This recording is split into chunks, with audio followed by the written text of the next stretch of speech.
ನೀವು ನೋಡ್ತಾ ಇದ್ದೀರಾ ಜನಸೇವಾ ಕನ್ನಡ ಟಿವಿ. ಇದು ನಿಮ್ಮ ವಾಹಿನಿ. ಇದ್ದದ್ದು ಇದ್ದಾಗೆ.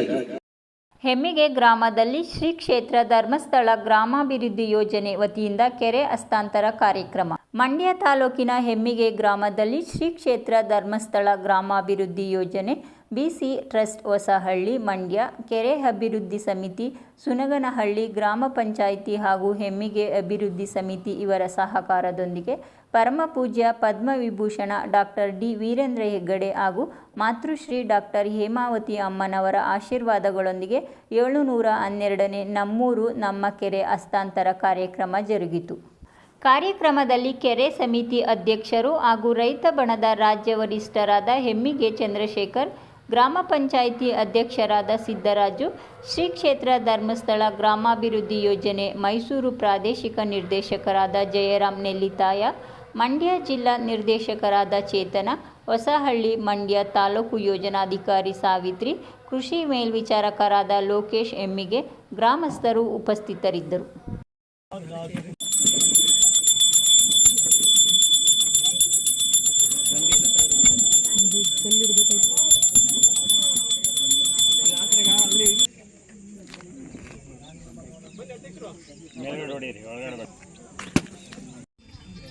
ಹಾಗೂ ಮಾಜಿ ಅಧ್ಯಕ್ಷರಂತ ಪೂರ್ಣಿಮಾರನ್ನು, ಗ್ರಾಮ ಪಂಚಾಯಿತಿ ಮಾಜಿ ಅಧ್ಯಕ್ಷ ನಾಗೇಂದ್ರ ಅವರನ್ನು, ಕಾಳೇಗೌಡ ವಿಜಯಶಂಕರವರನ್ನು ಹಾಗೂ ಒಕ್ಕೂಟದ ಪದಾಧಿಕಾರಿಗಳಂತ ಕರ್ನಾಟಕದ ಅಜಯ್ ಅವರನ್ನು, ನಟರಾಜ್ ಜೆಟ್ ಟಿವಿ ಅವರನ್ನು ಕೂಡ ಹಾಗೂ ಎಲ್ಲ ಸಮಸ್ತ ಹಿರಿಯರನ್ನು ಸ್ವಾಗತ ಬಯಸ್ತಾ ಇವತ್ತಿನ ಕಾರ್ಯಕ್ರಮದ ಉದ್ಘಾಟನೆ ಎಲ್ಲ ಗಣ್ಯರು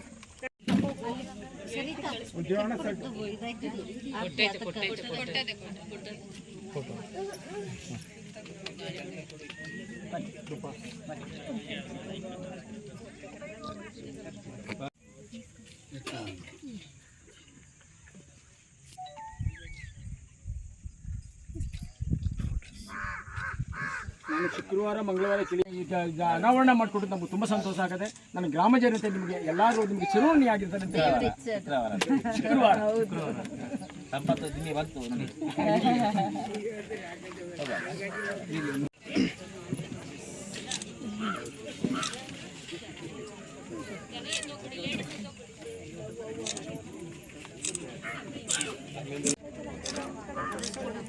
ಕೊಡವ ನೀನೇ ಹೋಗಿ ಜನರು ಹಾಗೂ ಇಲ್ಲಿ ಊರಿನ ಗಣ್ಯರು ಎಲ್ಲ ಮುಖಂಡರು ಭಾಳ ಒಳ್ಳೆಯ ಕೆಲಸವನ್ನು ಮಾಡಿದ್ದೀರ.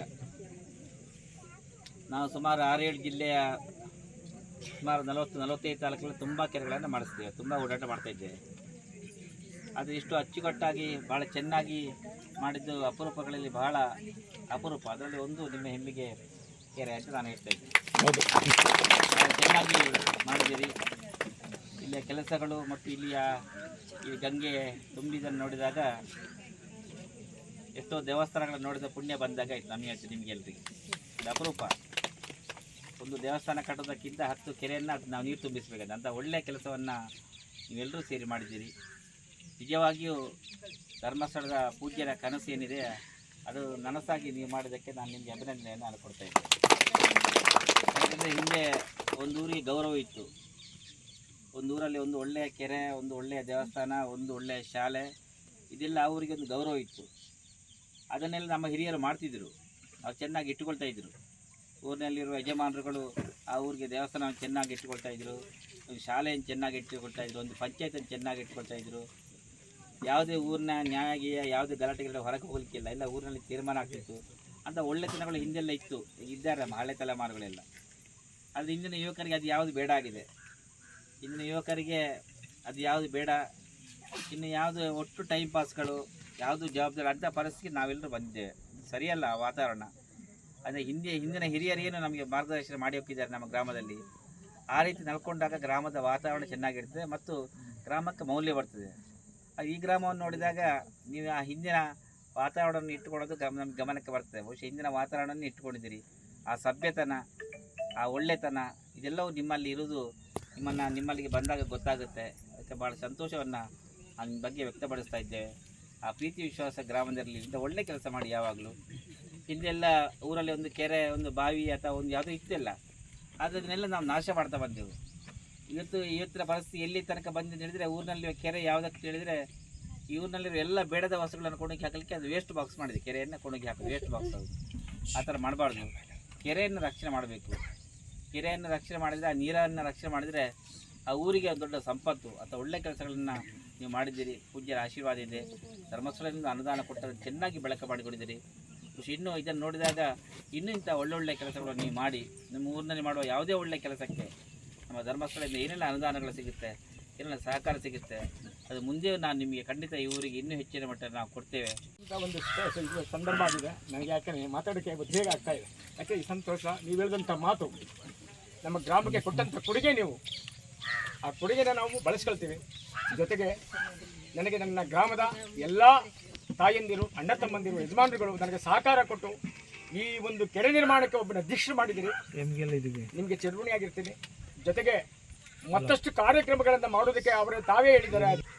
ಜೊತೆಗೆ ನೀವು ಕೊಟ್ಟಿರ್ತಕ್ಕಂಥ ಮಹಿಳೆಯರಿಗೆ ಸ್ತ್ರೀ ಸಾಲ ಕೊಟ್ಟಿದ್ದೀರಲ್ಲ, ಇಡೀ ಇತಿಹಾಸದಲ್ಲಿ ಯಾರೂ ಮಾಡೋಕ್ಕಾಗಲ್ಲ. ಇವತ್ತು 50,000 ದುಡ್ಡು ಕೇಳಬೇಕು ಅನ್ನೋ ಚೆಕ್ ಕೇಳ್ತಾನೆ, ಜಮೀನು ಕೇಳ್ತಾರೆ. ನೀವು ಪ್ರತಿ ಒಬ್ಬರಿಗೂ ಏಕಮನಸ್ಸಿನಿಂದ ಈ ನಮ್ಮ ಜನಗಳಿಗೆ ಇವತ್ತು ಮಹಿಳಾ ಸಮಾಜ ಇಲ್ಲಿ ಸಂಘ ಇಲ್ಲ ಅಂತ ಇದ್ರೆ ಇವತ್ತು ಎಷ್ಟೋ ಜನ 5 ರೂಪಾಯಿ 10 ರೂಪಾಯಿ ಬಡ್ಡಿ ತೆತ್ತು ಹಾಳಾಗಿ ಹೋಗ್ತಾ ಇದ್ರು, ಜಮೀನು ಮಾಡ್ಕೊತಾ ಇದ್ರು. ಇವತ್ತು ಮಹಿಳಾ ಸಂಘಕ್ಕೆ ನೀವು ಹಣ ಸಹಾಯ ಮಾಡಿ ಆ ಹಣನ ಸದುಪಯೋಗ ಪಡಿಸ್ಕೊಂಡು, ಜೊತೆಗೆ ಪ್ರತಿ ವಾರ ಅವ್ರ ಗಂಡರಿಗೆ ಇಟ್ಟೇಗ್ತಾ ಇದ್ರು, ನಿಮ್ಮ ಸಂಘದ ಹಣ ಕಟ್ತಾ ಇದ್ದಾರೆ. ಕಡಿಮೆ ಮನೇಲಿ ಕಡಿಮೆ ಆದರೂ ನಿಮ್ಮ ಸಂಘಕ್ಕೆ ನಾವು ದ್ರೋಹ ಮಾಡ್ತಾ ಇಲ್ಲ.